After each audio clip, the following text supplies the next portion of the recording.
As the last of the Iron Warriors were routed from the Coruscare's engineerium, Captain Aven took a moment to survey the damage. Several reactors were running hot, but none were in danger of reaching critical overload. The crisis was momentarily averted. He blink-clicked to secure Vox channel. Captain Aven to Coruscare Bridge. Engineerium secure. Transmit ship-wide status report. A familiar voice came back over the Vox channel. Bridge currently secure. Systems still coming back online. We are still lacking full use of the sub-warp engines and the void shields are malfunctioning. Captain Aven checked the ident protocols for verification. Ignex Kilzanin, it is good to hear your voice. At least we still hold the bridge. Is there any news that helps make sense of this betrayal? Very little makes sense, Captain, Ignex Kilzanin replied. We are receiving fragmented reports from the surface of Istvan 5. 4 of the 7 legions down there have betrayed us. The Iron Warriors, Night Lords, Word Bearers, and Alpha Legion are all traitors siding with Horus. The reports make things on the surface sound grim. The Igneax was cut short by a klaxon sounding. Captain, we have reports of the Iron Warriors moving on the gun decks, shouted Kilzanin over the warning of the klaxon. I am on my way, Captain Aven replied. Muster a Pyroclast squad and a heavy weapons team and meet me there. Aye, Captain, Kilzanin responded. We will bring them the judgment of the flame. Hey all, Dirk here from Dirk's Dystopia, back for episode 3 of the Flight of the Coruscare. Tony's back to kick my butt a little bit again. That's right. So Iron Warriors are still on my ship, haven't gotten them off yet, and they're going after the weapons batteries. I'm a little scared of this scenario. Tony and I were just looking at it. He only has to destroy a single objective to win the game, so we're going to see how it all balances out. As he put it, I'm going to have to turtle up quite a bit. Yep. So, yeah, we'll be back with the Salamanders and the Iron Warriors army for this game, and then we'll get right into the bat route. Sweet. Erasmus Golg fumed as Forge Lord Vergen worked diligently to get his hulking Terminator plate functioning. What is taking so long? Spat Golg through gritted teeth. The main power conduits are completely severed, and the power plant is damaged and dangerously close to a critical meltdown, Vergen replied calmly. How long until it is usable? Queried Golg, clearly unhappy with the answer. Without a fully equipped repair bay, I can't make it function, Vergen responded. Your failure has been noted, Forge Lord, Golg grunted back as he pressed the Vox bead at his throat. Warsmith Delgar, it appears you will have an opportunity to amend for your previous failings. Assemble your team and take out their gunnery decks before they open fire on our ship. Understood, Captain, came the Warsmith's reply. I have just completed repairs on the Iron Circle Domitar. It is fully functional again. I will disable their gun decks immediately. Alright, this is the Iron Warriors list. Yeah, so today I kind of went with some elements that worked really well with our first round and some elements that worked well in the second round and mixed them together. And we'll see how that goes. So I brought my Warsmith with Mastercraft Thunderhammer. Actually, it's not Mastercraft today, but Thunderhammer, Combi Volkite. He's a Warsmith, so he's a Cortex controller, which lets him control our Iron Circle Domitar, Baby Ruth. And then for our Pride of the Legion, we've got 3 troop choices. An 8-man squad of Tartaros Terminators, 4 with Combi Melta and Power Fists or Chain Fists, the Autocannon, and then 3 dudes with Lightning Claws. And then we have 2 veteran squads with 2 missile launchers each with Spencer Webs. The sergeants both have Artificer Armor, and one has a Power Fist and one has a Power Axe. So, and they're both obviously taking Marksman, because why wouldn't you? If there is no other choice. So hopefully we'll get a good outflank to get on the objective. Otherwise, it's going to be slogging through a lot of hallways. So we'll see how that goes. That's Zone Mortalis in a nutshell, slogging through a lot of hallways. That's right. Captain, Ancient Valkoth lives, but his mental state is questionable, relayed the Salamander Tech Marine over the secure Vox channel. The hardwiring process, coupled with losing 2 dreadnought shells so close together, has damaged his mind. Understood, brother, responded Neven. Unfortunately, this battle is far from won, and we may need him yet. Do what you can for his mental state, and see if the Tech Adepts can get him into another shell. I will relay the message and see that your commands are carried out, replied the Tech Marine. Neven blink-clicked the Vox channel closed, and turned to survey his assembled team. Brothers, the threat to our ship and our Legion is far from over. We have reports of Iron Warriors in several areas of the ship yet. Most pressing is their current assault on the gun decks. We must stop them from disabling our macro cannons and leaving us defenseless. Igniax kills Annan. Take the Pyro class, a heavy support team, and a tactical squad, and defend the loading bays. I will flank the Iron Curs with squads Delt and Epsil, and we will bring them the cleansing flame. Cheers went up among the assembled squads, and almost in unison the troops slammed a fist to their breastplate in salute. This is the Salamanders army. It is being led by Captain Neven, Praetor, standard Praetor in gear. He is in Cataphracti Terminator armor. The Salamander cloak that gives him Eternal Warrior that I just can't remember the name of all of a sudden. And then I do have a Legion chaplain console. He is wielding a Thunder Hammer and a Inferno pistol, which is one of those fun things I get to add as a Salamander. He does have a refractor field to give him a 5-up, and he is an Artificer armor. And then I went for bodies today, so Tac Squad number 1. I have 3 identical tactical squads. They are 10-man, and the Sergeant has Artificer armor and Mastercrafted weapon and Power Fist. So that's 1, 2, 3. I brought a Apothecarian detachment, 2 of them. One will probably go with one of the tactical squads and the chaplain, and then the other one will go with my next choice, which is the Salamander Pyro class. Standard, they have 2-up armor. The Sergeant, the Warden, has a Power Fist, and that's Mastercrafted as well. And then I do have a 5-man heavy support squad with missile launchers. Sergeant is an Artificer armor, and I believe I Mastercrafted his missile launcher as well. So that is the Salamanders, 1,250 points.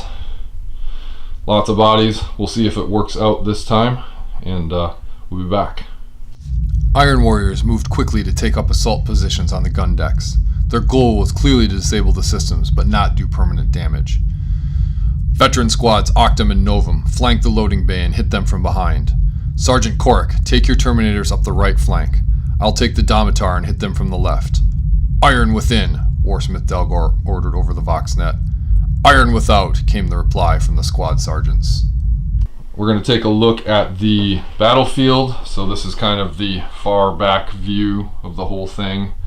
This will be the attackers, the Iron Warriors deployment quadrant. They deploy in these 4 tiles.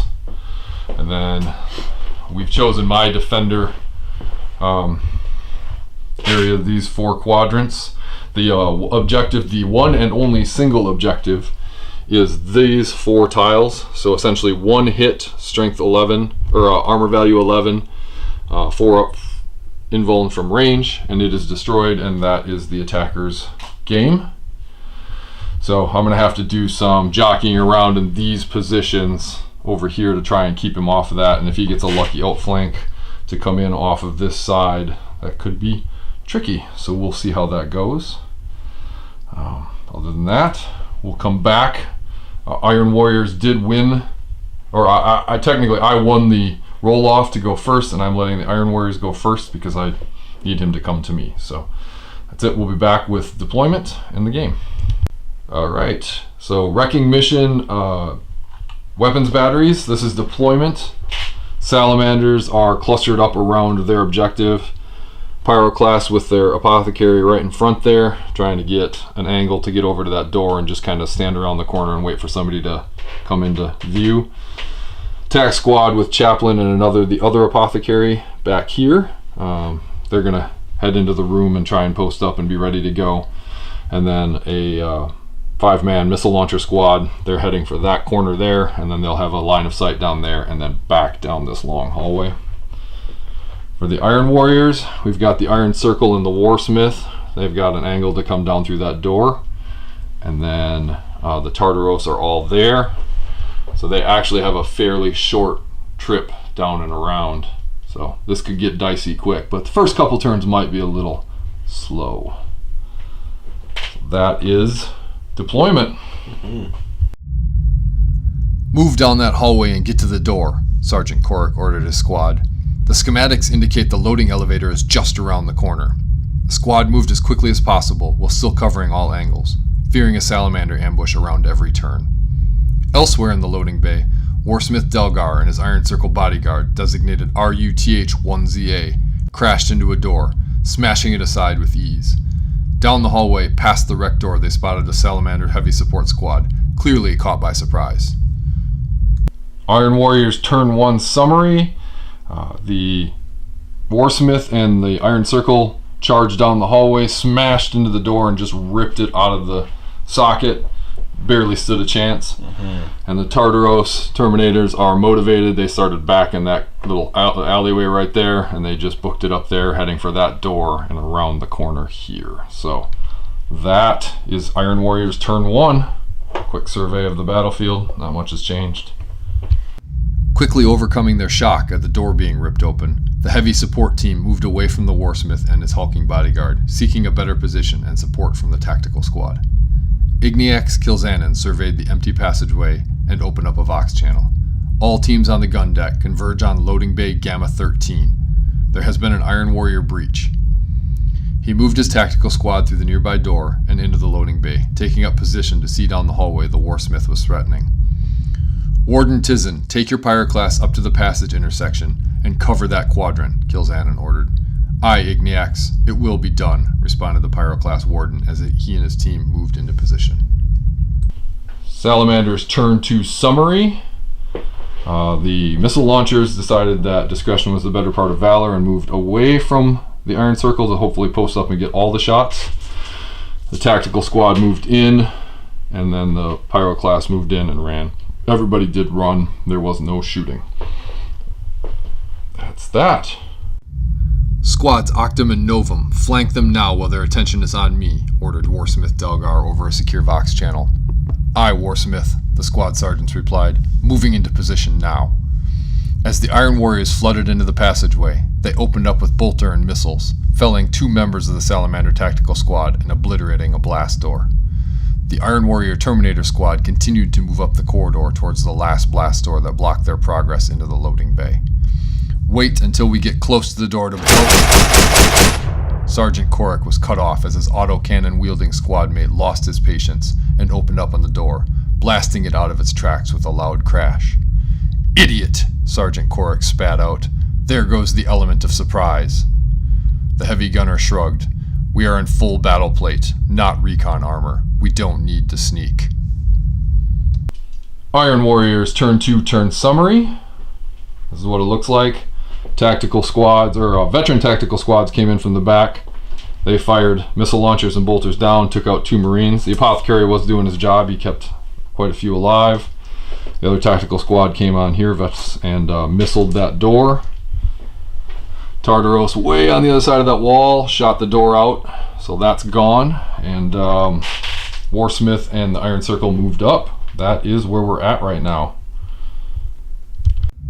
Contact! Contact! Igniax Kil'jaeden shouted into the Vox. Into the loading bay! Lock this room down! The squad moved quickly to fulfill the chaplain's orders as the apothecary moved rapidly between the squad members, tending to the wounded. As the last of them made it into the bay, Kil'jaeden slammed the blast door closed.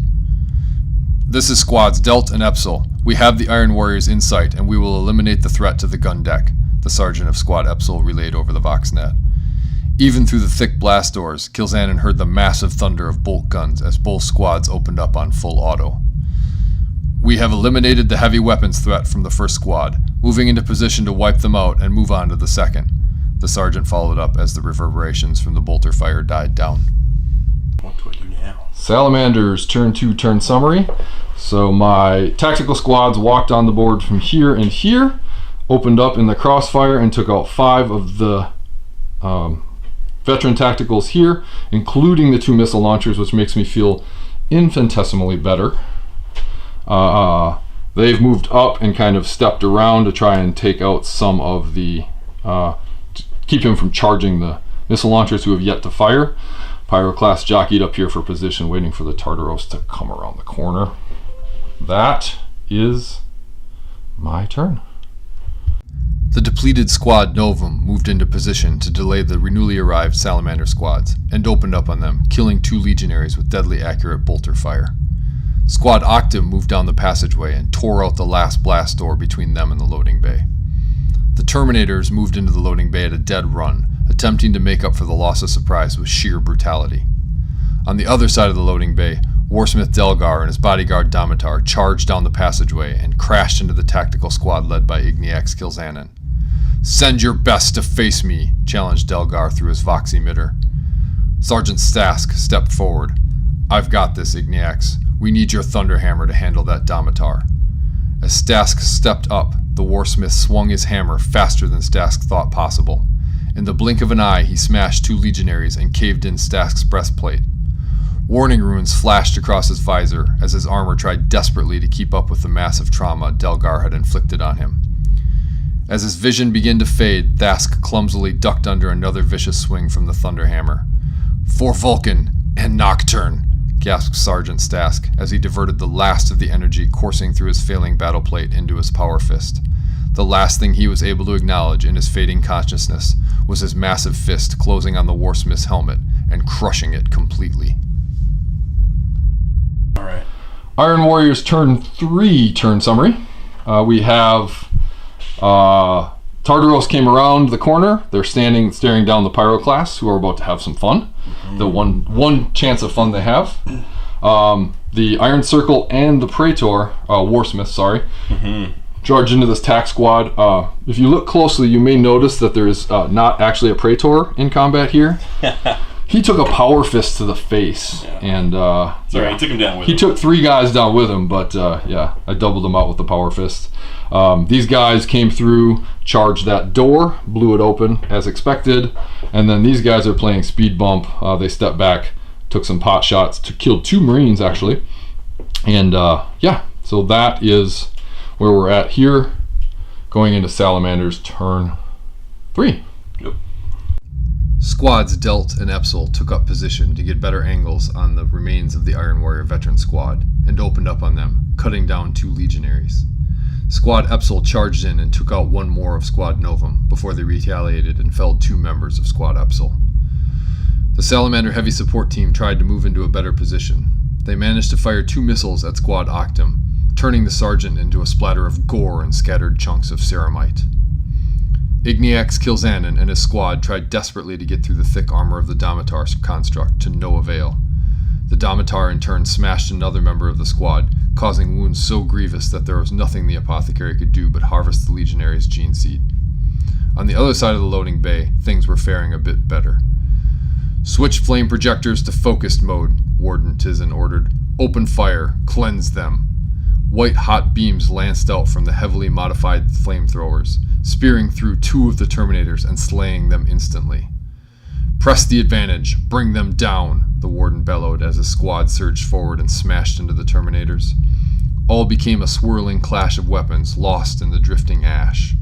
When the smoke cleared, one of the Pyroclasts was down, but a further 2 Terminators had been downed, including Sergeant Korik, causing the remaining 4 to retreat back down the passageway. Salamanders turn 3 turn summary. Charged in, did some shooting, killed 2 guys, charged in, killed another guy to the loss of 2 guys, I believe. Yep. 2 of my own. So that's that. But they are now free to start moving around. They'll at least have line of sight to maybe start pinging guys off the back. That's something. Iron Circle killed 1 of my guys, and I did nothing to him. That's right. So that's kind of a push there, but it's getting worse towards my favor. Better for Tony because I'm getting less and less guys. Yep. Missiles shimmied around. 2 of them had line of sight, blasted down the hall. They didn't move, so they were able to fire. And 4 wounds, and he rolled 2 ups, and the last one rolled the 1. So the sergeant's gone. I don't have to worry about a power fist in that unit. Pyroclasts, I'm going to call them heroes of the battle thus far. They stood around that corner. The Tartaros came in. They flame projected, killed 2, charged, killed 2 more to the loss of 1. And if you notice, the Tartaros actually rolled 9. Yeah. So they fell back. I was not able to catch him because Salamanders. And that is the state of the battlefield. He came on finally. Turn 3. Took pot shots. He didn't kill anybody. I don't think he didn't kill anybody. He but he's back there. Something to think about for Tony, which is all I'm really looking for. So that is turn 3. We'll be back with some turn 4 goodness. With their sergeant down, the Terminators were slow to act, and in the end decided to fall back to a more advantageous position rather than attempting another assault on the kill zone the loading bay was quickly turning into. The swirl of melee between the Iron Warrior Squad Novum and the Salamander Squad Epsil ended with a further member of Epsil falling before the rest of Novum was wiped out. Back down the passageway, Squad Octum opened fire on the Pyroclast at the far end of the loading bay and managed to get through the Artificer wrought armor of one of the squad, felling him. The back and forth between the Igniax's squad and the Domitar finally ended when one of the line troops managed a lucky strike on the Domitar's targeting cogitator, momentarily blinding it. Kil'jaeden saw the opening he needed and slammed his thunder hammer into the construct's back, smashing through its protective armor and ending it. Iron Warriors turn 4 turn summary. A little bit of dust up here. I finally wiped them out. Just super lucky rolling. So they consolidated up a little bit.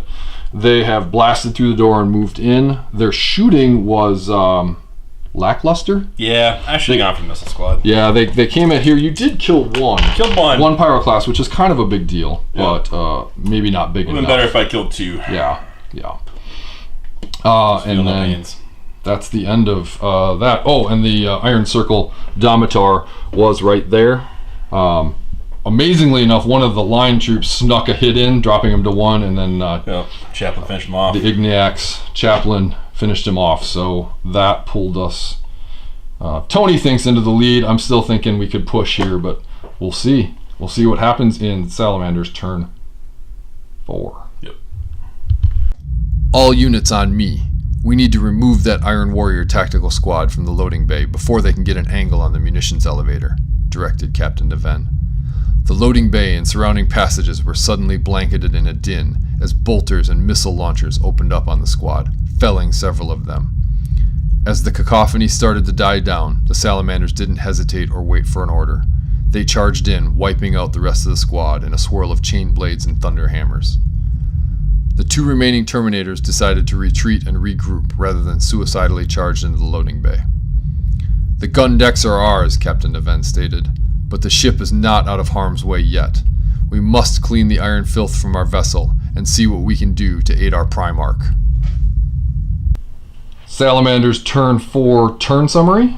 Moved up, took pot shots at the veteran tactical squad that was here. Everybody in this room also they took pot shots, and they also took pot shots at them. Knocked out a few, and they came up around the corner, killed 2 more Tartaros Terminators, knocked them out of line of sight so they couldn't charge, and then basically Praetor and this squad charged in to the veteran tac squad and wiped them out. Thunderhammers have a tendency to do that to Space Marines. So yeah, a lot of Thunderhammer attacks coming in with the Chaplain and the Praetor. So that is the end of Salamander's turn 4. Gold grimaced as the reports of failure came in over the Voxnet. The Salamanders seemed to be more stubborn and resourceful than he had expected. Forge Lord Vergen, it seems that your inability to repair my armor has afforded you a different opportunity to prove your worth. Take what forces you need and disable their life support systems, Golg ordered. The Salamanders care so much about their humans. We'll see what happens when they have to watch them die. I will make it happen, replied Vergen. All right. Game summary.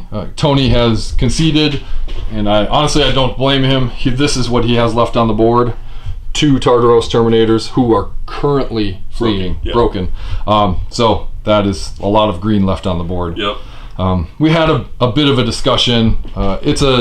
We both believe it was a winnable scenario, but things had to go, decent, and towards the end your dice roll just kind of dice left me there. Tanked a little bit, which it's a dice game. Tony's not using an excuse, I'm not using it as an excuse.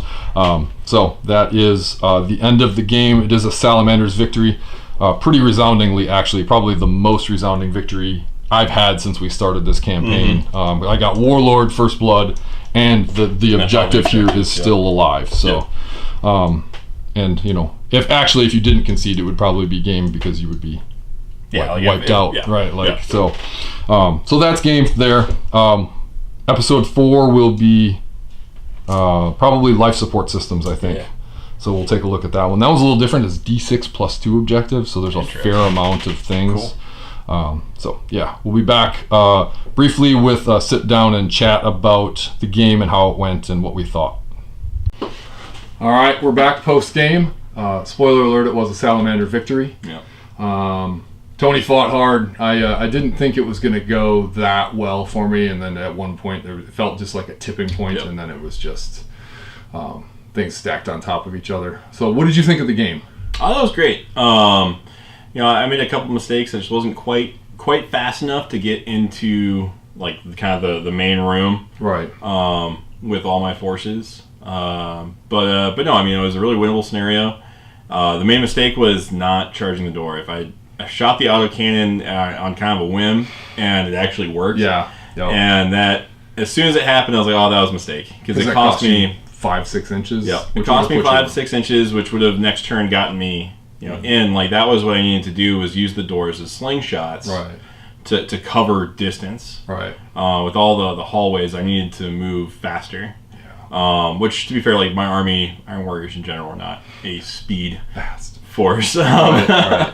So no, it was good. Really happy with the veteran squads again. Yeah. They really perform. It feels like such a big point investment, but all the utility that they have and what they bring to the table, especially in like the Zone Mortalis where everything's small, was really, really worthwhile. The Warsmith got a little unlucky this game. If I remember correctly, it was the same Warsmith in the first game though, and he got crazy lucky on he was fighting Terminators and he just made 5 up after 5 up. So so his luck ran out this game, and that's all right. Still pretty happy with the Iron Circle. They do their job. They are beefy. Yeah, they just stand there. Yep. So we'll see what we bring for next game. I'm gonna try and maybe mix it up a little bit, maybe paint up a new unit or two to get some more variety. We keep saying that every time. Neither one of us do. So we'll see. Maybe next time. Next time. Yeah. I think the scenario was winnable. I do think, like I said, there was that tipping point, and then all of a sudden, like, you just didn't have anything left on the board. Yeah. Right. Like it felt like you were all these guys that are just poised to come into the room, and then all of a sudden they were gone. Yep. So that helped. I brought 2 MVPs for the first time. My Pyroclast actually did some work. The first game, they ended up in a slap fight over at the side with his Tartaros, which they did their job, but that's not what you want your guys to do. Is just like hold the unit up, especially your elite units. And then for the first time, also Apothecaries actually paid off for me. I made a fair number of 5-up saves. They saved some dudes. They were doing work. Pretty excited about that. I debated on the Chaplain too because he was pretty rough. But he did his job. He was one with that Thunderhammer. Yeah, and with Zealot, it helps tons. Yeah. So. That's episode 3 in the bag, and episode 4 is next. Like I said, we are going to life support systems. Yep. So that should be interesting. The scenario is kind of fun. And there's some goofy We're going to hit him where it hurts. Yeah, right? Start taking out rad sinks and fun stuff. So thanks for tuning in. Like, subscribe. I appreciate it. Lets me bring some more stuff in. So thank you guys.